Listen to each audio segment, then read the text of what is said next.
नमस्कार दोस्तों। अगर आप लॉ ऑफ अट्रैक्शन को फॉलो करते हो और टेक्निक्स का इस्तेमाल करते हो, लेकिन टेक्निक्स आपके लिए काम नहीं करती या करती भी है तो सिर्फ थोड़ी देर के लिए करती है, हमेशा नहीं करती, तो आज की वीडियो आपके लिए है। आज की इस वीडियो में मैं आपको बताऊंगा कि ऐसी कौन सी चीज़ें हैं जिनकी वजह से टेक्निक्स आपके लिए काम नहीं करती। और आज मैं आपको जो भी वीडियो में बताऊंगा, अगर आप उसे समझ जाते हो तो आप कोई भी टेक्निक्स इजीली कर सकते हो। तो टेक्निक्स के काम नहीं करने का सबसे बड़ा और पहला रीज़न ये है कि जब भी आप टेक्निक करने जाते हो उसमें आप परफेक्शन को खोजते हो। यानी जब आप विजुअलाइजेशन करते हो तो आप ये एक्सपेक्ट करते हो कि जैसे ही आप विजुअलाइज करोगे तो आपके माइंड में जो भी इमेजेस है वो आपको एकदम क्लियर दिखेंगी और ऐसी दिखेंगी कि आपको अंतर करना मुश्किल हो जाएगा कि रियल है या विजुअलाइजेशन है। तो सबसे पहले आपको ये जानना होगा कि विजुअलाइजेशन में और रियलिटी में बहुत अंतर होता है।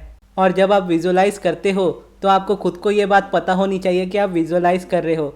अगर आप विजुअलाइज करोगे और आपको हर चीज़ ओरिजिनल ही दिखने लगेगी तो आपकी रियलिटी में और विजुअलाइजेशन में कोई अंतर नहीं रहेगा और ऐसे में फिर आपको डॉक्टर की ज़रूरत पड़ सकती है। मैं जो कहना चाहता हूँ उसे एक कोट की तरह आपको समझाता हूँ। इस दुनिया में कुछ भी परफेक्ट नहीं है, इस दुनिया में सब कुछ परफेक्ट है। फिर से कहता हूँ, इस दुनिया में कुछ भी परफेक्ट नहीं है, इस दुनिया में सब कुछ परफेक्ट है। ये शब्द आपको बहुत कंफ्यूजिंग लगे होंगे, लेकिन इसे मैं आसानी से आपको समझा देता हूँ। क्योंकि परफेक्शन का मतलब ही इंसानों ने खुद बनाया है। हम लोगों के लिए हर वो इंसान परफेक्ट होता है जो हर चीज़ को इजीली अचीव कर लेता है या जो भी वो करता है उसमें हमेशा ही नंबर 1 होता है। लेकिन इजीली कुछ चीज़ को अचीव करने में और हमेशा नंबर 1 रहने में दिखता तो हमें सिर्फ उसके आज का है, लेकिन उसके पीछे की उसकी रियलिटी नहीं दिखती। क्योंकि उससे पहले भी उन्होंने बहुत सारी चीज़ें देखी होती हैं, उसके बाद वो नंबर 1 पर पहुंचते हैं और उस चीज़ को मेंटेन रखते हैं। लेकिन हम रियलिटी में सिर्फ नंबर को देखते हैं और ये सोचते हैं कि वो इंसान परफेक्ट है, हम नहीं। अब मैं पिछली रियलिटी से मतलब उनकी स्ट्रगल की बात नहीं कर रहा हूँ, उनके लाइफ के कॉन्ट्रास्ट की बात कर रहा हूँ। क्योंकि किसी भी इंसान की लाइफ में अगर कोई प्रॉब्लम आती है तो उसे कुछ सिखाने के लिए ही आती है और प्रॉब्लम को ही अब्राहम कॉन्ट्रास्ट कहती हैं और उन्हीं कॉन्ट्रास्ट में से इंसान निकल कर सीखता है और आगे बढ़ता है। तो ये थी उस कोट की पहली लाइन कि दुनिया में कोई भी परफेक्ट नहीं होता। अब मैं आपको दूसरी लाइन समझाता हूँ कि दुनिया में हर कोई परफेक्ट होता है और हर कुछ परफेक्ट होता है। और ऐसा इसीलिए होता है क्योंकि हम सब लोग यूनिवर्स की ही क्रिएशन है और यूनिवर्स परफेक्ट है। और यूनिवर्स ने हमारा क्रिएशन ऐसे किया है कि जो हमारे बाहर है वही हमारे अंदर भी है। अगर शॉर्ट में कहूँ तो यूनिवर्स हमारे बाहर नहीं, हमारे भीतर ही है। इसीलिए हम सब परफेक्ट हैं। और अब्राहम हिक्स भी हमेशा यही कहती है, हम परफेक्ट बीइंग है लेकिन हम एक्सपेंशन कर रहे हैं। और हमारा यूनिवर्स भी परफेक्ट है लेकिन हमारा यूनिवर्स भी एक्सपेंड हो रहा है हमेशा। और एक्सपेंशन का मतलब है बढ़ना। यानी आप परफेक्ट हो लेकिन उसके बावजूद भी आप और ज़्यादा बेहतर हो रहे हो। और अब आप इस बात को समझ चुके होंगे कि दुनिया में कुछ भी परफेक्ट नहीं है, दुनिया में सब कुछ परफेक्ट है। और ये जानने के बाद आपका सवाल होगा कि अगर दुनिया में सब कुछ परफेक्ट है तो आपकी टेक्निक क्यों नहीं काम करती। इसका सिंपल सा रीज़न ये है कि हम टेक्निक करने के लिए हमेशा ऐसा रास्ता ढूंढते हैं कि हमारा काम एक बार में हो जाए। यानी आप सोचते हैं कि अगर आप कुछ विजुअलाइज करते हैं, अगर उसे पूरी अच्छी तरह से विजुअलाइज करेंगे, एक एक चीज़ को बढ़िया से देख लेंगे तो आप उस चीज़ को मैनिफेस्ट कर पाएंगे, अदरवाइज नहीं कर पाएंगे। जबकि ऐसा कुछ नहीं है। अगर आप विजुअलाइज करते हो लेकिन आप पूरी चीज़ों को अच्छे से नहीं भी देख पाते हो तो भी वो आपकी क्रिएशन हो रही होती है, क्योंकि आपका फोकस उसमें होता है। और जिसमें भी आपका फोकस होता है वो चीज़ें एक्सपेंड होती है आपकी लाइफ में। लेकिन आपका फोकस हमेशा टेक्निक को परफेक्ट करने में होता है, यानी विजुअल्स को परफेक्टली देखने में होता है कि आप पूरी इमेजेस को अच्छे से देखें। और जब आप उन विजुअल्स को अच्छे से नहीं देख पाते हो तो आपको डिसअपॉइंटमेंट होती है, जिसकी वजह से आपकी मैनिफेस्टेशन आपसे और दूर चली जाती है और आपको लगता है कि आपकी टेक्निक काम नहीं कर रही। लेकिन जब आप कोई टेक्निक करना शुरू करते हो, चाहे वो विजुअलाइजेशन हो या कोई और टेक्निक, तो आपका फोकस बस इतना होना चाहिए कि जब आप टेक्निक कर रहे हैं तो आप पहले जितना जैसा फील कर रहे थे उससे थोड़ा सा बेहतर फील करें टेक्निक करने के बाद। क्योंकि कभी भी ऐसा नहीं होता कि आपने कुछ चीज़ विजुअलाइज की और वो चीज़ उसी समय आपके सामने प्रकट हो गई। पहले आप कोई चीज़ की टेक्निक करते हैं, उसके बाद उस चीज़ को होने का टाइम देते हैं, यानी उस पीरियड को आप लेट गो करते हैं। और उस पीरियड को Abraham Hicks buffer of time कहती है। यानी टेक्निक मैटर नहीं करती। जब आप टेक्निक करते हैं तो टेक्निक करने के बाद आप फील कैसा करते हैं वो आपके ज़्यादा मैटर करता है। क्योंकि मैनिफेस्टेशन आपकी तुरंत नहीं होती, लेकिन इमीडिएट जो आपकी फीलिंग होती है उससे आप बता सकते हो कि आप मैनिफेस्टेशन के क्लोज हो या आप अपनी मैनिफेस्टेशन से दूर हो। अगर आपको टेक्निक करके हल्का सा भी रिलैक्स फील होता है पुरानी फीलिंग से तो आप अपनी मैनिफेस्टेशन के क्लोज हो। लेकिन अगर आप रेजिस्टेंस के साथ अपनी कोई टेक्निक करते हो और टेक्निक करने के बाद आपको और ज़्यादा इरिटेशन होती है और ज़्यादा प्रॉब्लम होती है तो आप समझ लीजिए कि आप अपनी मैनिफेस्टेशन से दूर जा रहे हो। और इसी तरह होपोनोपोनो प्रेयर में भी होता है। ज़्यादातर लोगों का सवाल होता है कि उन्हें चाहिए होता है कि होपोनोपोनो प्रेयर हो और साथ में जॉब के लिए कैसे करें, मनी के लिए कैसे करें, हेल्थ के लिए कैसे करें। और जब हम किसी टेक्निक को ऐसे डिफरेंट डिफरेंट चीज़ों पर करने जाते हैं तो कोई भी एक चीज़ भी हमारी अच्छी नहीं हो पाती। और हमेशा आपका इंटेंशन, आपकी रेजिस्टेंस को कम करना होना चाहिए, यानी फीलिंग को बेटर करना होना चाहिए।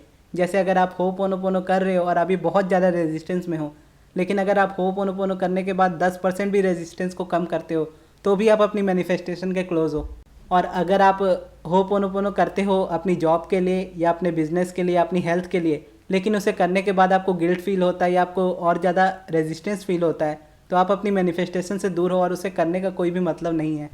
और यही रीज़न है कि आपकी टेक्निक्स आपके लिए काम नहीं करती, क्योंकि मैनिफेस्टेशन को आपकी लाइफ में आने में, उसे दिखने में टाइम लगता है, लेकिन आपकी फीलिंग्स का बेटर होने में टाइम नहीं लगता। आप जैसे ही कोई टेक्निक करते हो आपकी फीलिंग्स बेटर होती है तो आप समझ जाइए आप मैनिफेस्टेशन के क्लोज हो। अब मैं आपको रियल लाइफ का एक एग्जांपल देता हूँ जिससे आप इसे अच्छे से समझ जाओ। जब मैंने द सीक्रेट मूवी पहली बार देखी थी, उस मूवी में मॉरिस ई गुडमैन नाम के एक आदमी थे जिनको सब द मिरेकल मैन भी कहते हैं। उनके साथ क्या हुआ था कि उनका एरोप्लेन क्रैश हो गया था और एरोप्लेन क्रैश में वो हवा से नीचे गिरे थे और उसके बाद उनकी बॉडी पूरी तरह से ख़त्म हो चुकी थी। बस उनकी सांसें ही चल रही थी। उन्हें किसी तरह से हॉस्पिटल लेकर आया गया और उनकी पूरी बॉडी को मशीनों से भर दिया गया, यहाँ तक कि वो सांस भी बिना मशीन की हेल्प से नहीं ले सकते थे। और डॉक्टर्स ने ये तक कह दिया था कि वो कभी भी दोबारा खड़े होकर चल नहीं पाएंगे, लेकिन उन्होंने डॉक्टर की बात को मानने से ही इनकार कर दिया और उन्होंने खुद से कहा कि मैं क्रिसमस में यहाँ से चल कर वापस जाऊँगा।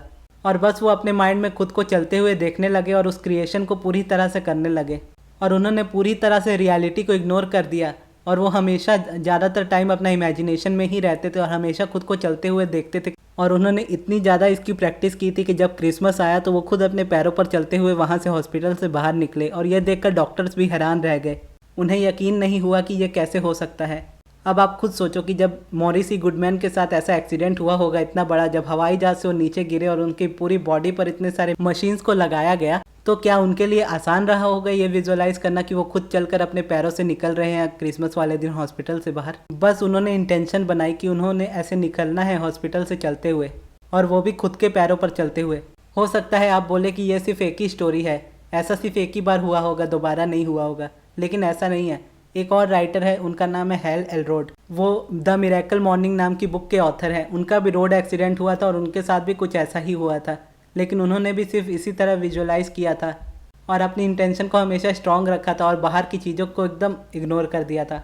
और उसके बाद वो ठीक हुए और उन्होंने ठीक होने के बाद अपनी मिरेकल मॉर्निंग नाम की बुक को लिखा था। और इन दोनों में ही आप देखोगे कि उनका इंटेंशन ठीक होना था, परफेक्ट तरीके से विजुअलाइज करना नहीं। उसी तरह अगर आपका कुछ भी इंटेंशन है, चाहे जॉब हो या आपकी हेल्थ हो या कुछ भी हो, आपका फोकस हमेशा अपनी रेजिस्टेंस को कम करने पर होना चाहिए, अपनी फीलिंग्स को बेहतर करने पर होना चाहिए, अपनी मैनिफेस्टेशन को पूरा करने पर होना चाहिए।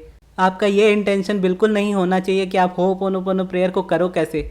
आप बिना कोई इंटेंशन के साथ भी सिर्फ अपने 4 फ्रेजेस को, I am sorry, please forgive me, thank you, I love you, बस इसे ही दोहराओगे तो भी आपकी मैनिफेस्टेशन पूरी हो जाएगी। लेकिन अगर आप यही सोचते रह जाओगे कि होपोनोपोनो प्रेयर को कितनी बार करना है, कितने समय तक करना है, कौन से टाइम पर करना है, कब नहीं करना है, अगर आप इतने सारे सवाल रखोगे तो आपकी कोई भी इंटेंशन पूरी नहीं होगी। इसलिए आपको कोई भी टेक्निक पसंद हो, जो भी आपको अच्छी लगती हो, इंस्पायर करती हो, बस उस टेक्निक को करें। भले ही आपसे वो सही तरह से हो या ना हो, वो मैटर नहीं करता, आपकी फीलिंग्स मैटर करती हैं। और ये वीडियो मैं आज इसीलिए बना रहा हूँ क्योंकि मुझे डीएम्स में इतने सारे कमेंट्स ऐसे आए जिनमें मोस्टली क्वेश्चंस ऐसे ही थे कि वो किसी चीज़ को क्लियरली विजुअलाइज नहीं कर पा रहे, या होपोनोपोनो प्रेयर कैसे करना है, कितने टाइम करना है। और फिर मुझे लगा कि आप में से भी बहुत लोगों के ऐसे सवाल होंगे, तो इसीलिए मैंने ये वीडियो बना दी ताकि आप सब जो भी देखो इस वीडियो को वो इस बात को समझ जाओ कि परफेक्शन ज़रूरी नहीं है, फीलिंग्स ज़रूरी है। आप जितना ज़्यादा रिलैक्स फील करोगे, जितना ज़्यादा अच्छा फील करोगे, उतनी ही जल्दी आप अपनी इंटेंशंस को मैनिफेस्ट कर पाओगे।